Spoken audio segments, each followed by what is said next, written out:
0, 1. Let's get started.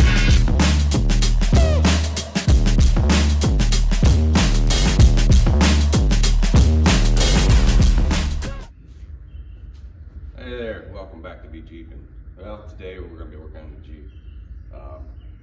I've been fighting with the Jeep wandering back and forth. I went through the suspension, put all the bushings in and everything, but it's still got just a little bit of wandering. I think the coil springs on this Jeep when I got it are maybe for a lift kit or something. I don't know, they have a lot of weird different stuff on this thing. So I'm going to go through and put on some coil springs that are off of a 2013 Sahara Jeep, and I'm going to give them a shot and see how they do. I picked them up yesterday for about 50 bucks. Coils, the guy took them off because he put a lift kit on years ago and just wanted to get rid of them. So coils look pretty good, so I'm going to try them on this Jeep and see what happens. It does have less coils. This one here has, I think I'm counting at least 11, maybe even 12 coils, where these only have 7. These are a 16 AC, and the backs are 59 AA that I got. So I don't know what these are. They don't have a tag on them. So I'm gonna try them out. I read in a blog that a guy switched them out and he said it helped tremendously. So I've even tried wheel spacers on this, and the wheel spacers did help. I went 1.5 inch wheel spacers, and it did widen the track out a little bit and did help a lot with the steering. I'm gonna still put some original springs on for 50 bucks. Can't beat it. Ain't gonna hurt to try. So yeah, so I'm gonna get busy now.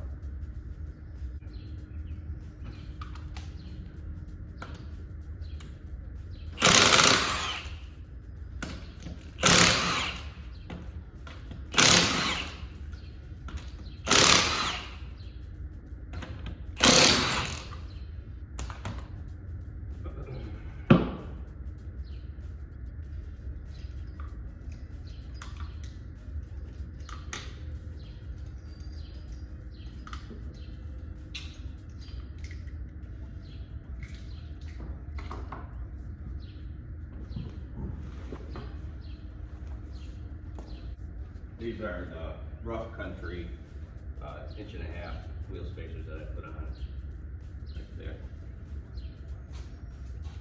They did help. Went on pretty easy. If you are thinking about wheel spacers, they went on easy, went on good. So I'm gonna get the cable,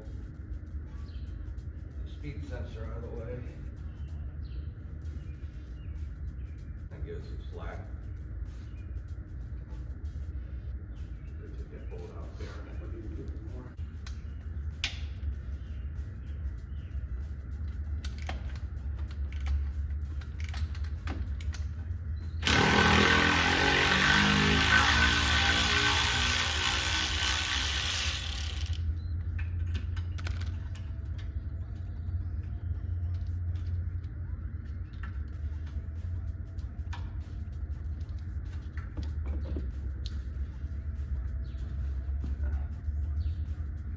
Give it a little bit more room. All right, next I gotta take off the shock. I gotta get a jack underneath this.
should be able to just lower it down.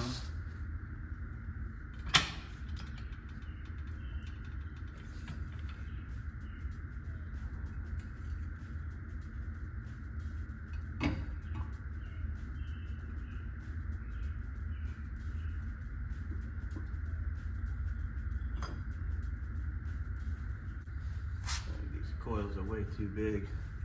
I'm going to press them.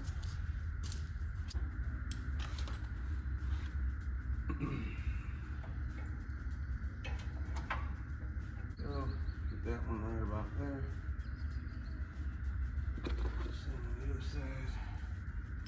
This is the spring compressors from Harbor Freight. I've used it once before on the Jeep, so oh, it works good.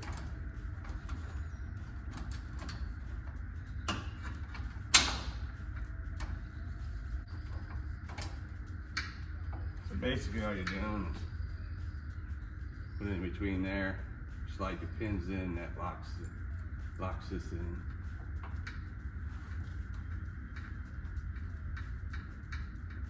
And tighten it up.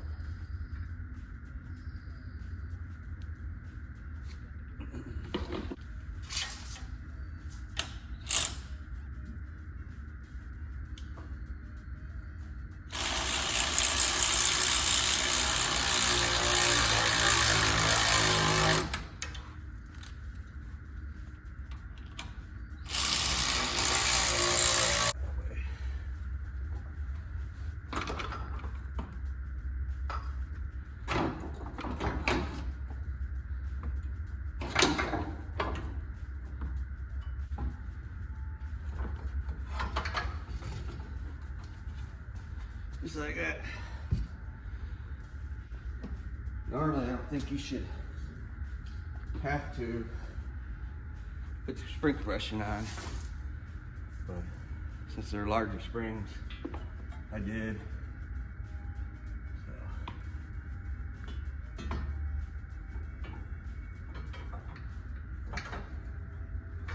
you want the small side of the spring out.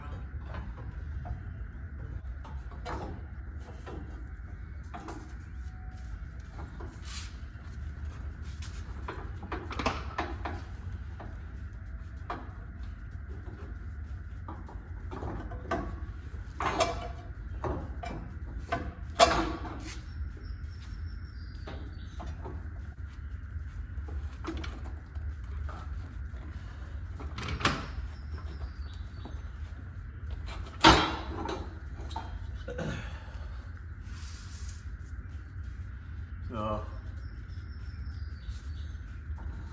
I got disoriented. So, that piece is locking in there at the bottom. Right there, that should lock in.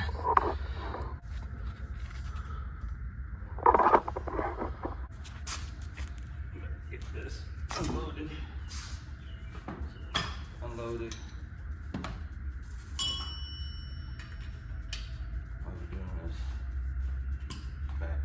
Off evenly.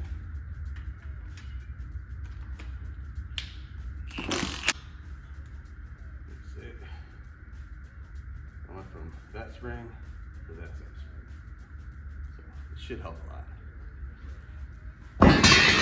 It's gonna lower the Jeep some, but I'd rather have it be a little bit lower than the handle like crap.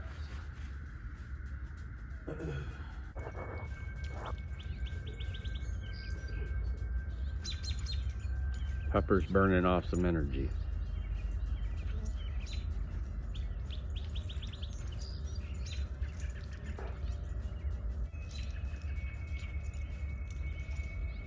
And no, they're not fighting, they're just playing.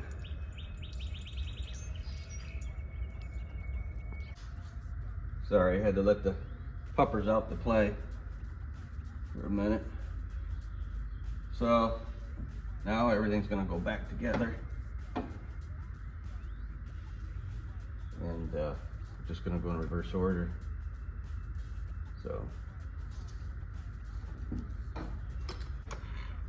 just make sure your spring's in the right location.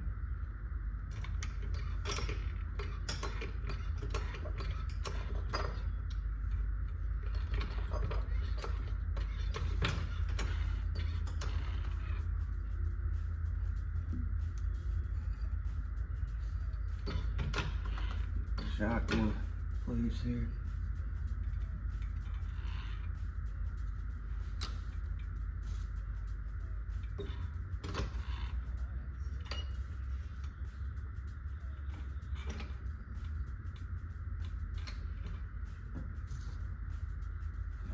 That pulls it back in. Like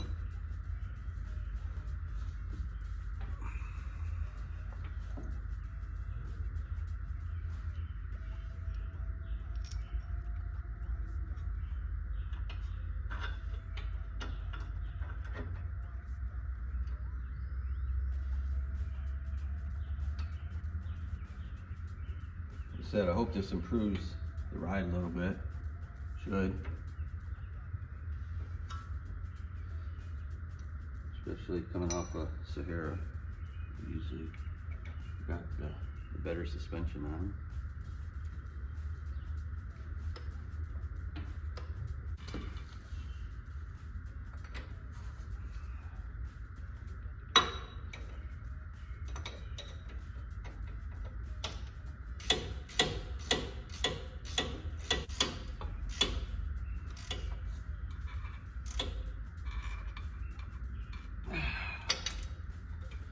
Alright, that's tight. Once I get the other side done,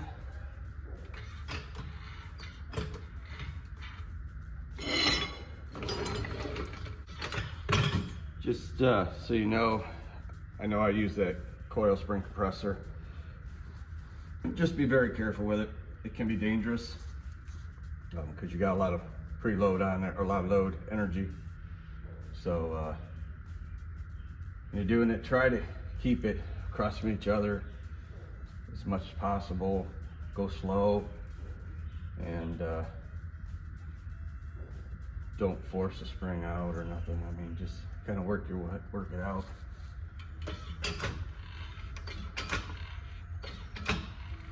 And I think when I had the compressor, I kind of had it backwards. Probably should have been like that instead, but I did it the other way. That way I can get the socket on easier, and you're not just using a wrench one turn at a time. But just me, that's what I did. Do what you want to do.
Okay, that's all tight.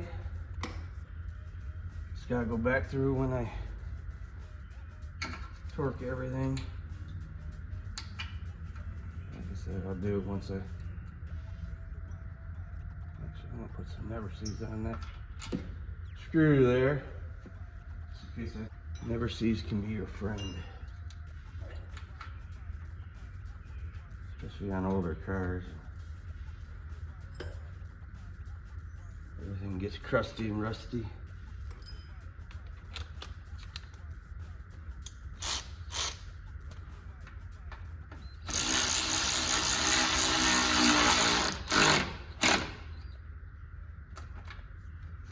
Perfect. I'm gonna pop the sensors back in, sensor wires.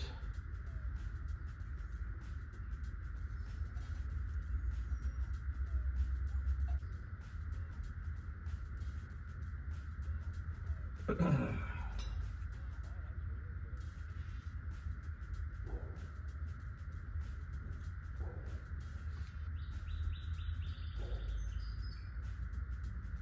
that should be it. Coils are in. Now for the other side, and then I'll do a video on the back half too when I do that. So get them all changed out. You should change them out all in a pair anyways. If you do your one side of the front, if you got a broken one, you should change the other side out too, the same. But I'm gonna do them all four. So I'm not gonna video the other side. I want to crank up some tunes. And so I got the coil springs replaced on both sides.